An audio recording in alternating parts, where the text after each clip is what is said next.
Good afternoon, everyone, and welcome to the Knoll Incorporated First Quarter 2020 Question and Answer Session. This call is being recorded. This call is also being webcast. In addition, this call may offer statements that are forward-looking statements, including without limitation statements regarding Knoll's long-term revenue and profitability growth goals, future outlook for the industry and economy, ability to integrate acquired businesses, and expectations with respect to future leverage. These forward-looking statements are based largely on the company's current expectations, but are subject to a number of risks and uncertainties, certain of which are beyond the company's control. Actual results may differ materially from forward-looking statements as a result of many factors, including the factors and risks identified and described in Knoll's annual report on Form 10-K and its other filings with the Securities and Exchange Commission. These cautionary statements are particularly relevant in the current environment where the COVID-19 pandemic has created significant uncertainty. All of our forward-looking statements today should be considered within the context of that uncertainty. The call today may also include references to non-GAAP financial measures. Reconciliations of these measures to the most comparable GAAP financial measures are included in the earnings letter released earlier today. I will now turn the call over to Andrew Cogan, the Chairman and CEO of Knoll, for opening remarks. Thank you, and good afternoon, everyone. I hope this finds all of you on this call safe and well. In addition to the enhanced commentary in our earnings release, I thought it would make sense to start off this call with a few brief comments on current business conditions. Understandably, April orders are tracking down approximately 35% compared to prior year. On the residential side, with Europe, including many of our dealers, as well as our 2 Italian plants largely shut, and most HH showrooms and our own 2 Knoll shops closed, the declines are greater. We would expect as these businesses are able to start to reopen in May and June, these trends will improve. On the workplace side, we've continued to see a greater number of orders pushed out and even in some cases canceled as clients reassess their needs. But at the same time, new opportunities are emerging as some of our larger clients in particular are planning on placing orders for screens, partitions, and other safe workplace enhancements as they prepare to bring employees back into their offices in the weeks and months ahead. A bright spot on the work-from-home front has been our fully e-commerce business, which is seeing 50 to 100% weekly increases in demand. And as we noted in our release, we are accelerating our other e-commerce initiatives to take advantage of what we believe will be a growing leg of our clients' workplace strategies. There is as much volatility and overall activity here as I've ever seen, so it's hard to draw too many longer-term conclusions from April. We do know, however, that compared to the .com/9/11 period or the financial crisis of 08-09, where the industry declined approximately 30%, that we did not have the bubble buildup in demand heading into 2020 that contributed to the multi-year overhang in those crashes. We've clearly spent significant time looking at a variety of scenarios in terms of how this could play out. With the benefit of the actions we've taken, we think depending again on the mix in any given quarter between office and lifestyle segments, that we will experience between 40 to 50% negative deleveraging on the gross margin line and approximately 20 to 25% on the adjusted EBITDA line. In these scenarios, we expect to remain cash flow positive.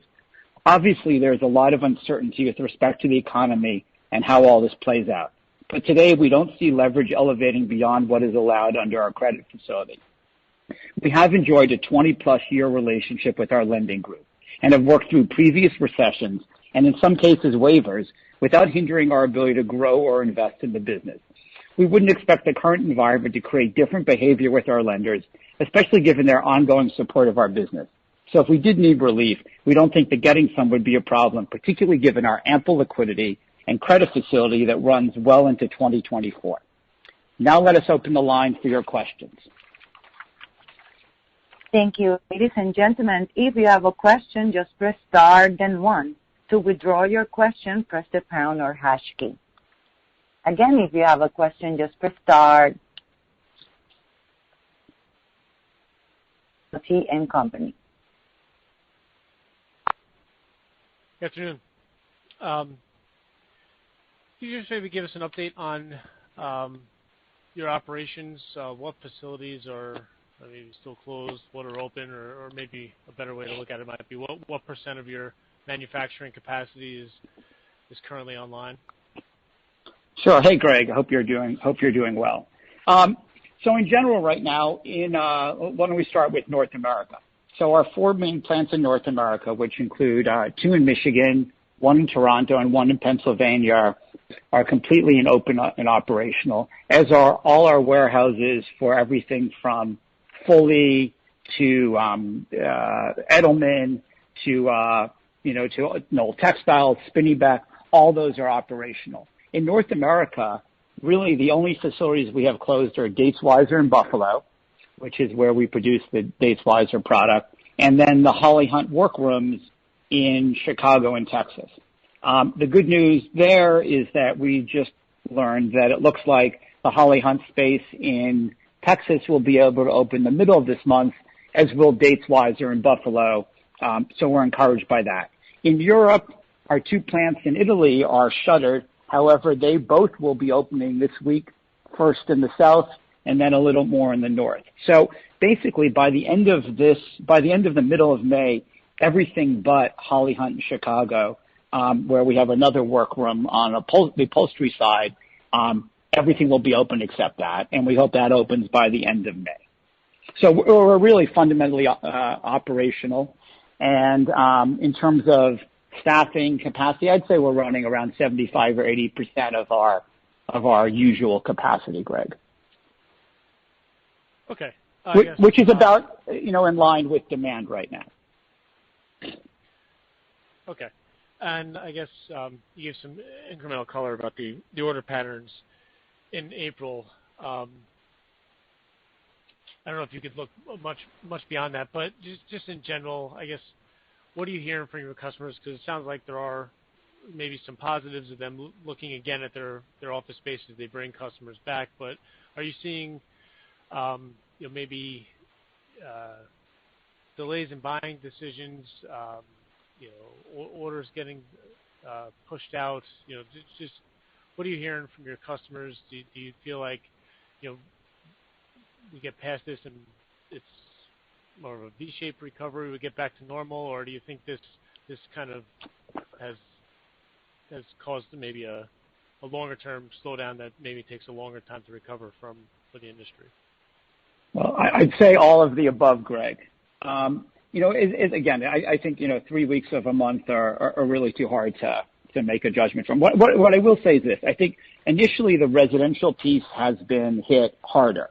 And I think that's understandable when you think about, all the Holly Hunt showrooms are shut. You got decorators can't go into those buildings. We got folks working remotely and or on furlough. Our Knoll shops are shut. Our residential dealers across Europe are pretty much closed. So, even if, and Muto is, by the way, fully operational, but even there, the dealers aren't necessarily open. And then similarly, the residential dealers for Knoll Europe are shut. So I think the residential thing has really kind of shut the hardest, fastest, and declined the most. I think on that end, as things start to reopen up, we would expect to see that activity gradually pick up. And in fact, many of those businesses have good backlog to ship, but they're struggling with the fact that the clients just can't receive the product. Holly went into this with a very solid backlog, and they just can't ship a lot of that product to their clients and everything. So I think that's kind of the picture on the residential side. On the workplace side, I think again, people are just trying to get their handle on what's going on. I think some clients are using this, frankly, to complete work they had underway. Others, where they've made a real estate commitment, are moving forward. Now, they may be delayed in their ability to accept that. And, clearly, as construction is starting to be deemed or allowed in more states, that will allow us to ship some of that product. So we are holding more product than usual and everything. Clearly, as we look, kind of beyond this immediate period and everything, every time there's a change or disruption, it often ends up creating demand for furniture. And we are spending a lot of time with our clients looking, and ourselves, frankly, at looking at what the future of work's going to be, what the workplace will look like. How do we help our clients come back in a healthy and safe way? And what does that mean in terms of partitions and screens and different ways of planning, materials? And, those are all things our teams are really aggressively on. We're doing a lot of co-creating with some of our largest clients, and that could result in some incremental demand, particularly as clients, may spread out over more facilities. So I think there is some opportunity clearly that all this disruption will lead to more demand. Listen, I mean, the reality also is that a lot of clients are, conserving capital, conserving cash, and where they have, a discretionary investment, they're postponing it. So I would say we've seen a handful of cancellations. We've seen a lot more postponements. And I think depending on how this plays out, that will determine how long those postponements linger. Looking at the absorption data in the first quarter, I was heartened today to see, the positive absorption in the first quarter. That means, there's people have signed leases and they're going to fill up those space. Now, what they fill it up with and how they fill it up may be different. And I think that's causing some of the pause in orders we're seeing right now. But we do believe people will kind of go ahead and if you're signed a lease, you're going to finish out building up those facilities. Much beyond that, Greg, it's really hard to predict. Okay, thanks for all that color. Appreciate it. And then I just want to touch on the investments you're making around the e-commerce and Fully and Mudo. Are the investments you're making there inclusive of the $65 million you expect to save, or is that an incremental investment you need to make? Maybe reinvesting some of that 65 back into the business. And then what is the time frame on now with the Mudo side of the rolling out the residential side of that business?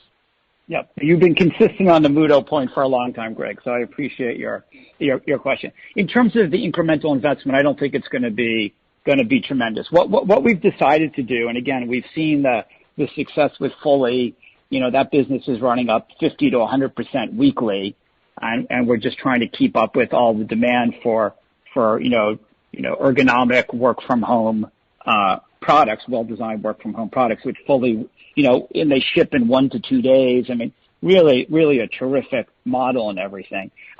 So we said, well, how can we learn from Fully and implement that for our own businesses? So we do have a small, Knoll at knollshop.com, knoll.com. We have our own e-commerce shop, but the offering is relatively limited in work from home. And as you know, there are no Mudo products available, on a e-commerce basis really anywhere in North America. Certainly not on our site. So we gave the teams a challenge to how do you in 90 days leverage the platforms we have, the inventory we already have, so there's really very little incremental investment, and broaden the scope of our own work from home office products and stand that up in 90 days. And we gave that challenge a couple weeks ago, and the teams both in Denmark and in North America have been going hard at it. We're meeting with them a couple times a week, and I'm super excited with what they've figured out both from a technology and a service standpoint. And my hope is that we stand it up in that 90-day window, which would be, let's call it, right after the July 4th holidays. And so that's what the teams are doing, and we're super excited about it, and I think it could be a really nice addition to, supplement the way our clients are working from home.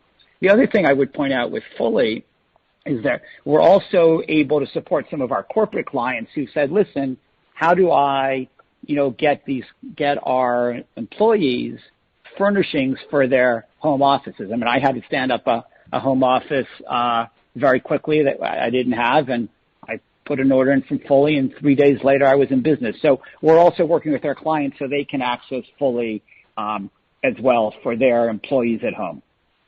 So that's the challenge, Greg, I'd say early in July, right, if not sooner. Thanks. Thank you. Thank you. And as a reminder, ladies and gentlemen, to ask a question, just press star, then 1. Our next question is from Steven Ramsey with Thompson Research. Good evening, guys. I guess to continue on with the Fully thoughts, can you maybe talk to even just broadly where Fully margins were prior to the acquisition, and where you think you can have them this year as you invest for growth and grow on the fixed base, and maybe over time, maybe longer term? Yeah, I mean, off the top of my head, I think they were in the upper single digit, kind of adjusted EBITDA margin basis, and I think we've obviously been able to help them on some of their cost work and everything, leverage some of our sourcing, some kind of the back office stuff that wasn't a lot of kind of value add, and I would hope over time we are consistently running in the double-digit EBITDA margins. So certainly Fully shouldn't be any lower than our office segment adjusted EBITDA margins. That would be kind of our goal, at worst in line, and hopefully maybe even a little bit better. Great. And maybe a more elementary question on Fully, but how much of Fully's product goes through dealers? How much of it goes direct to consumer from Fully, and is there an intention over time for that breakout of customers to change? Yeah, I mean, Fully is really a very independent channel. I mean, listen, our contract furniture dealers don't really want to waste their time selling someone 3 desks for their home. I mean, our dealers are phenomenal at larger, more complex projects where there's a lot of value add, both in how they service it and then in the ongoing relationship. And Fully is very much about, an individual at home trying to set up an office. That's the bulk of their business. They do some small kind of workplace projects where they'll do 10, 20, 30, 40-person offices, but it's really a different segment of market than our dealers. What we have done is where we have extended some of these, Fully extended offers for Fully to support our corporate clients. We are doing that with laying off part of that to our dealers. So they have a participation in it where they have the corporate relationship. But you really should think about these as very distinct channels and solving very different problems. Great color. On the CapEx reduction, to understand this better, the $20 million reduced CapEx, is that geared towards a certain segment, certain category? And then I guess also could CapEx be reduced further, and what conditions would warrant that? Charles, you want to go ahead? Yeah. Great. Thanks, Stephen. So I would say that some of our investment CapEx has been reduced where possible, but our split's still about 30%, 30% IT related, and probably maybe 45% investment, and then 20% or so maintenance. So sort of unilaterally across the board, but a little bit more in the investment area. And yes, we can take CapEx down quite a bit further if needed. I think there's a couple projects we want to keep moving forward with for appropriate investment purposes. And obviously some of the maintenance activities, but yeah, we can reduce it. We can reduce it quite a bit more if needed. Excellent. And then last question for me, I guess just pondering, obviously there's 1,000 scenarios that could happen, but under a scenario where the economy is open again in the second half of the year, and then you have the deferred work that you're playing catch up on, so you get the natural lift of the reopened economy, but you've also pulled back on operations. How would you be able to handle that sort of scenario? Well, we're not expecting a snapback here. I mean, I think we've got a good backlog that will help. That will help some in the second quarter, although again, it will be limited by our either openness, which is getting better each day, and or by our clients' ability to accept that product. And then I think right now everyone's kind of a bit frozen, and so you'll need to work through that. But I don't see our capacity being a constraint. It's not on my list of top 10 worries right now. Great. Thank you.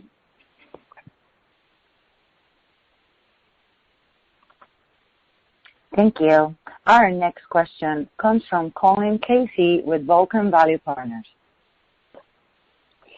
Good afternoon, folks.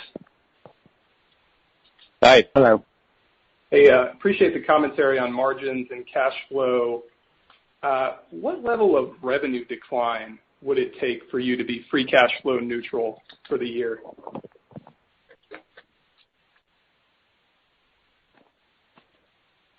Charles, do you want to take that? Well, thank you for the question. I mean, it's kind of a theoretical question. I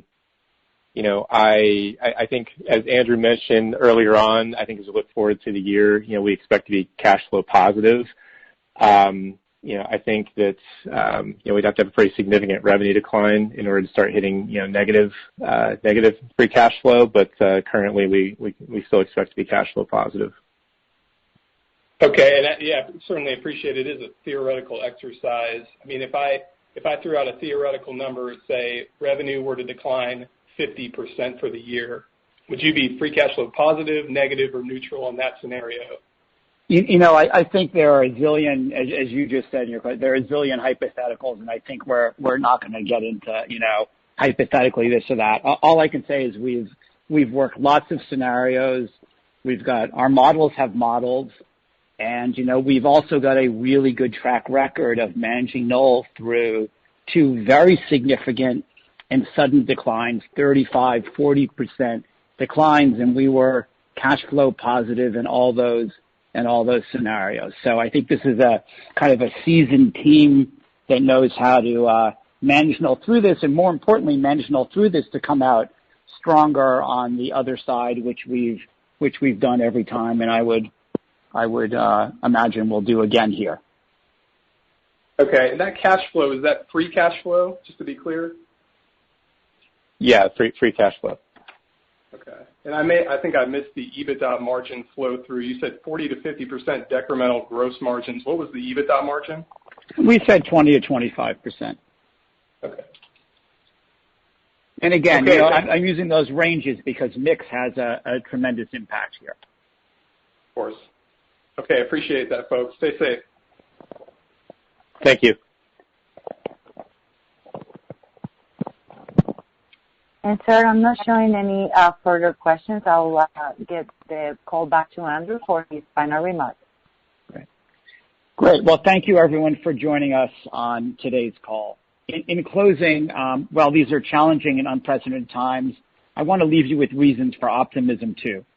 Our sales teams are working with clients to help them implement best practices for safe work in their offices, and this is creating demand for new furnishing, screens, and panels.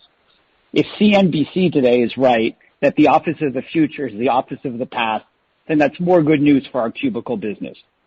We're seeing continued growth, as I mentioned, in our e-commerce work-from-home channels, and teams across Knoll are working hard to expand our offerings here.